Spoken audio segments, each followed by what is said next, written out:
The last thing I saw before I understood what my neighbors had gotten themselves into was a 48-foot trailer rolling up to a supposedly abandoned warehouse at 3 in the morning with its headlights off, guided in by a man waving a phone flashlight like a runway marshal.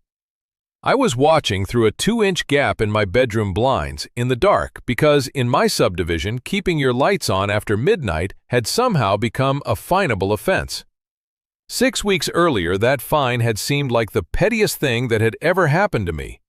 Standing there, counting trucks in the dark, I would have given a great deal to go back to a world where my biggest problem was a citation for leaving the kitchen light on. My name is Evan Cross. I'm 43, and for the better part of 15 years I worked as an intelligence analyst, which is a job that sounds thrilling and is mostly the patient study of patterns until the pattern studies you back. I read logistics, movement, timing, overhead imagery. I found the one thing that didn't belong in a field of things that did. I left the work to consult privately, moved to a quiet stucco house on the desert edge of Phoenix, and expected to spend my evenings building spreadsheets for freight companies and watching the sun go down behind the mountains. What I got instead was the Mesa Vista Homeowners Association, a president named Mae Turner, and an education in how an entire neighborhood can be paid to close its eyes. The first citation arrived by certified mail, which is a lot of ceremony for $40. It informed me that my property was in violation of the association's dark sky preservation policy, and that illuminated windows visible from the street after midnight constituted light pollution disruptive to the community's protected night environment. I actually laughed. Arizona has real dark sky laws. The observatories, the astronomy tourism, it's a genuine and rather beautiful thing. And Linda had wrapped her rule in that legitimate cloth so neatly that at first glance it looked almost civic-minded. I paid it, more amused than annoyed. And I would have forgotten the whole business if being an analyst weren't a disease you don't recover from. Because I do not pay a strange fine without asking who else got one. So I started a little file. Just a habit, just a map. I want to be honest that at this stage, I believed I was documenting garden-variety pettiness, a bored woman with a laminator and too much authority. I knocked on doors, I chatted, I noted who else had been cited for the crime of being awake. Some had paid, like me. One older couple had already hung heavy blackout curtains rather than fight, just to make her stop. A young single mother 2 streets over named Priya had been cited 3 separate times and was genuinely frightened of the lien Linda kept dangling. I plotted every citation on a map of the subdivision, color-coded by date, the way I'd once plotted things I'm still not allowed to talk about. And I sat back to look at it the way you look at any data set, waiting for it to say something. And it said something. It said something loud. The fines were not random. They weren't even mostly about the brightest offenders. When I overlaid the cited houses against a simple sightline analysis, which windows could actually see what, the pattern snapped into focus so cleanly it lifted the hair on my arms. Every single cited home had windows with a direct line of sight to one specific place: the empty lot at the dead end of Ocotillo Court and the old association storage warehouse squatting behind it, a flat cinder block building the HOA had inherited years ago with the undeveloped land and never found a use for. Houses that blazed like lighthouses all night but faced the other way were never touched, not once. It had nothing to do with light. Mae Turner wasn't fining people for what their windows emitted. She was fining them for what their windows could see. That reframed everything, and it curdled the humor right out of me. At the next association meeting, held in the clubhouse under fluorescent lights that were apparently fine for everyone, I sat in the back and watched Linda work. She was good, I'll give her that. Warm, folksy, deeply concerned about our beautiful desert sky and the wildlife that depends on it. When a cited homeowner pushed back, she smiled and said something I wrote down word for word the moment I reached my car. "Some folks," she said, "just don't need to be staring so hard out their windows at night. It isn't neighborly." She meant it to land like an etiquette lesson. It landed, on me, like an instruction. So I did the one thing all those citations had been engineered to prevent. I watched. Not obviously, I'm not an amateur. And by then, the back of my neck was telling me this had outgrown any bake sale tyrant. I sat in the dark behind that narrow gap, and I logged the warehouse. And the abandoned building at the end of the street kept a busier calendar than most legitimate businesses in Phoenix. 2-3 nights a week, always between 2 and 4 in the morning, vehicles came. Unmarked panel vans mostly. Once, that first 48-foot trailer. Headlights killed a full block out. No voices, no radios, quick and disciplined, gone before the sky went gray. Cash, I would later confirm from the books, changed hands. Every instinct I owned, and every lazy assumption anyone could make, pointed the same direction. A dark warehouse, blacked-out vehicles, cash, night runs, a neighborhood paid and pressured to look away. I assumed, exactly as you are probably assuming right now, that I was watching a distribution point for the kind of illicit substances that move through quiet places in the dark. It was the obvious answer. It was the answer the entire arrangement had been built to make me reach. It was wrong, and the way it was wrong is the part I still turn over at night. Linda felt me paying attention, the way people running something always eventually do, and the pressure escalated fast. My $40 fines doubled, then began compounding daily. A compliance inspector, a nervous kid with a clipboard and a lanyard he clearly took too seriously, appeared to verify whether my curtains met association standards. Neighbors who'd been friendly went cool. Word had gone around that Mr. Cross in the gray house was making trouble for the whole street. Someone left a note on my windshield, unsigned, that just said, "Mind your own business." And then came the certified letter that raised the stakes from irritating to serious. The association was moving to place a lien on my home for the unpaid ballooning fines, with a hard date attached, after which they could begin the slow legal machine that ends with people losing houses over what started as a light bill. I had a clock now, and a woman I had never seriously crossed was suddenly intensely invested in me hanging blackout curtains and minding that same business. Most people at that point hang the curtains. I bought better cameras instead, small, discreet, with defensible timestamps, and I aimed them at the street and the warehouse approach, and I was careful about it, because I had long since stopped believing this was about lawn ornaments. You do not pull a thread like this in the open until you know how long it is and what it is tied to. I gathered timing data, vehicle descriptions, the exact cadence of the runs. And when I had enough to justify it, I exercised the one boring, powerful right I had as a dues-paying member. I demanded, in writing, citing the Arizona statute so nobody could perform confusion at me, to inspect the association's financial records. They stalled, naturally, lost requests, a treasurer suddenly and permanently unreachable. But the statute has teeth, and eventually the books came out, and the books had a false bottom. The warehouse, per the official ledger, was a dead asset, empty, unleased, generating nothing, costing only taxes and a little electricity.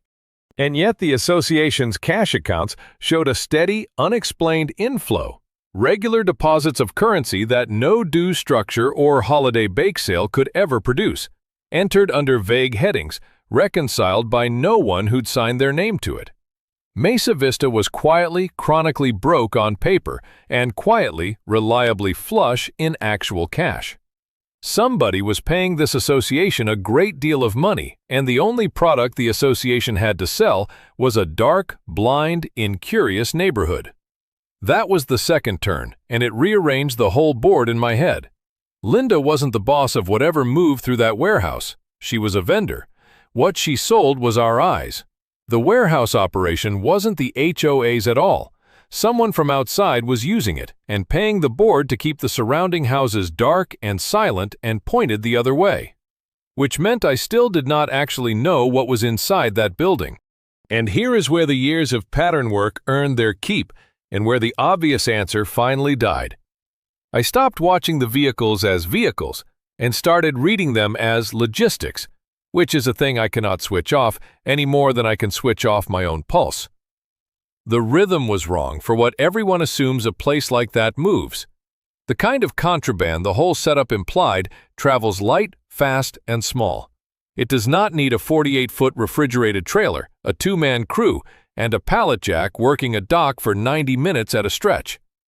What I was watching wasn't distribution, it was transloading, breaking down full trailer loads and redistributing them into smaller, unmarked vans. The cadence, the dwell time, the equipment, the sheer tonnage of physical freight all pointed at one thing. This was a cross-dock for stolen cargo.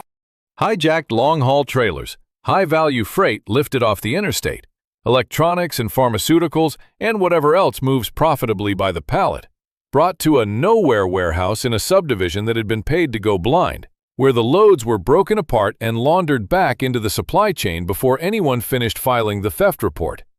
Nobody hunts for a stolen 48-foot trailer of merchandise in a sleepy retirement-adjacent cul-de-sac.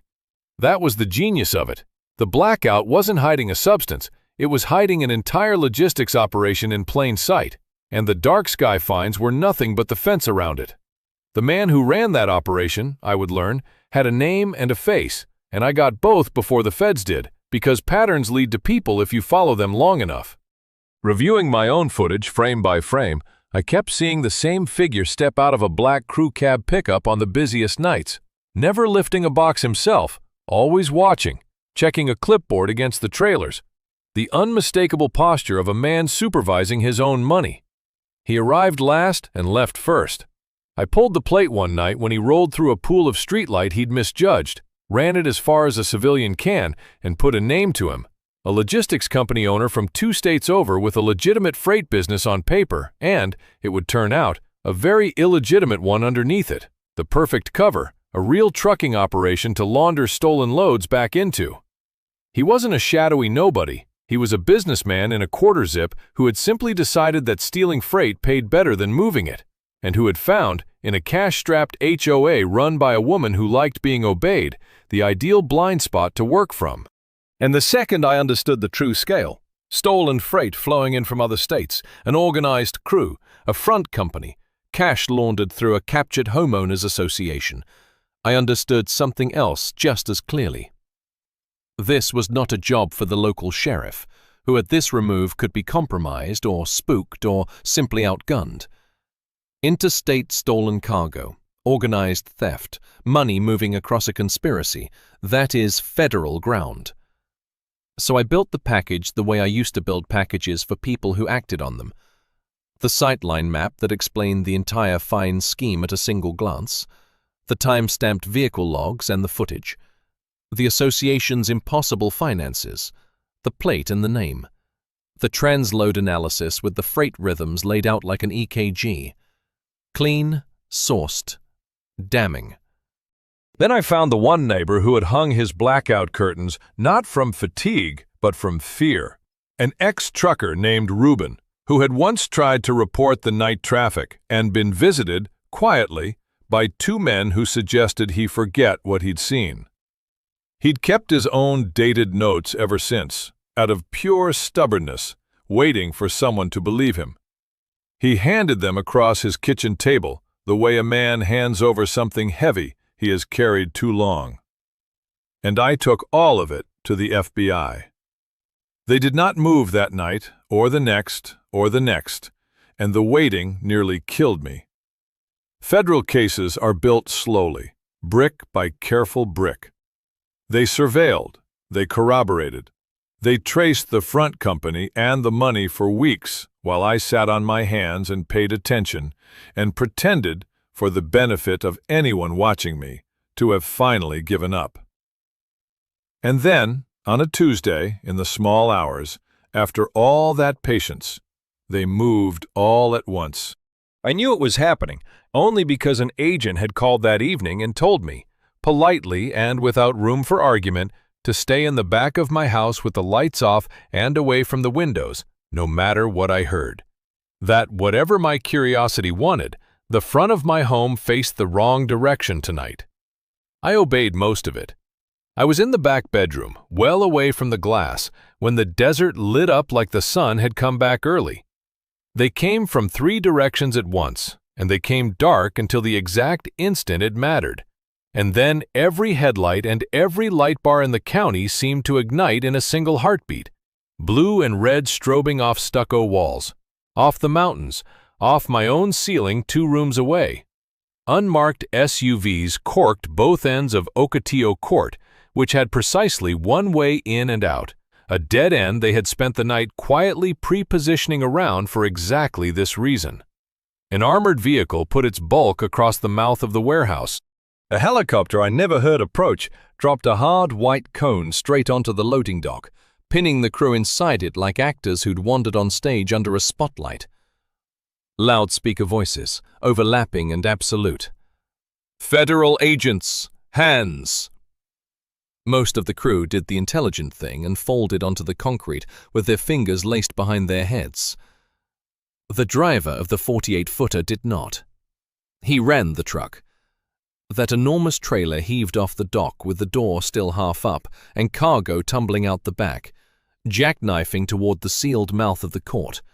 And for one genuinely absurd moment I stood in my dark hallway and listened to a stolen semi try to outrun a helicopter through a residential subdivision at 3 in the morning. It made it perhaps 200 yards. The agents had laid a spike strip across the single exit the moment the raid went loud, because there was only one exit, and they are not amateurs. And both front tires let go with a sound like twin gunshots. The rig slewed sideways, ground along the curb in a fountain of sparks, and came to a shrieking, tearing halt directly against the community mailbox kiosk, brought down at last by the single most HOA object in the entire neighborhood. They had the driver face down on the asphalt before the dust finished settling. The man in the quarter zip did not run, which is its own kind of tell. Men who own the operation rarely do, because running is for employees. Agents took him out of his black pickup at the far end of the lot with an almost bureaucratic calm, and he let them, wearing the expression of someone already mentally dialing his attorney. And down the street, in a coordinated second act I only heard about afterward, another set of vehicles rolled up to a familiar house, and Mae Turner came to her own door in a quilted bathrobe, blinking into the light bars, and was walked to a car in handcuffs across the very lawn where she had lectured us all about being neighborly. It unraveled completely, and it unraveled quickly, the way a thing does when every load-bearing lie is pulled at once. The crew, the drivers, and the businessman who had paid for our darkness drew a stack of federal charges: interstate transport of stolen goods, receiving, money laundering, conspiracy. The kind of case that builds itself once agents are standing inside a captured cross-dock full of freight with other companies' shipping numbers still stuck to the pallets. Linda's own mouth finished the job on her. That recorded gem about how some folks just don't need to be staring so hard out their windows at night stopped being a folksy scold the instant it sat beside a ledger swollen with unexplained cash. It became proof she knew precisely what she was selling and to whom. She and 2 board members who had co-signed the finances were charged with their own conspiracy counts for taking payment to shield the operation. The association was dropped into court-supervised receivership. Every dark sky fine tied to the scheme was voided, and Priya, the young mother who had lain awake terrified of losing her home over a lien, got her money and her nights back. Reuben, the trucker nobody had believed for 2 years, gave his statement standing up straight, and I am told he has slept fine ever since. Me, I did the only thing that felt like an answer. The night after the arrests, once the tape came down and the street finally went quiet, I walked through my house and turned on every single light I owned. Kitchen, living room, both bedrooms, the porch, the bathroom, all of it. And I sat down at my desk in the full blaze of it and got back to work. For the first time in 2 months, there was no notice waiting on my door in the morning. Channel author here, stepping out of Evan's shoes, because this one is a lesson in how the perfect disguise becomes the fatal tell. Where did they go wrong? They got greedy with a genuinely clever idea. Wrapping the scheme in Arizona's real dark sky law was excellent cover, until they enforced it selectively, and selective enforcement is a pattern, and patterns are exactly what an intelligence analyst has for breakfast. The very fines meant to blind the neighborhood instead drew Evan a perfect map of the one thing worth hiding. Linda's "don't stare out your windows" line, meant to sound like manners, became a signed confession the moment it met the cash in the books. And the operation leaned on everyone's laziest assumption about what hides in the dark: right up until the freight rhythms gave away that this was stolen cargo, which kicked the whole thing to federal agents instead of a local desk that could be bought. Practical takeaways. Selective enforcement is evidence. When a rule only ever seems to strike certain people, ask what those people have in common. Your right to inspect your association's finances is real, and cash with no lawful source is the loudest alarm in any ledger. And take a case to the jurisdiction that fits the crime. The right door matters as much as the evidence you carry through it. A question for you.